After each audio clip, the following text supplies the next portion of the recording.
In this video, I'll show you how to add text to a document in Docusign using a simple and practical workflow that most users can follow easily.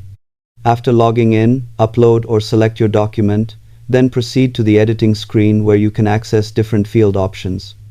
From there, choose the text field tool and place it exactly where you want the content to appear.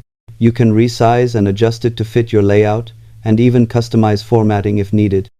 While the process is quite straightforward, it's important to ensure the text field is assigned to the correct recipient, otherwise it may not function as expected. Also, always review placement carefully to avoid overlap with other fields. You can preview the document before sending to catch small mistakes early and ensure everything looks professional. Overall, Docusign makes adding text quick and flexible, but attention to detail is key. Subscribe for more honest, practical tech tutorials that help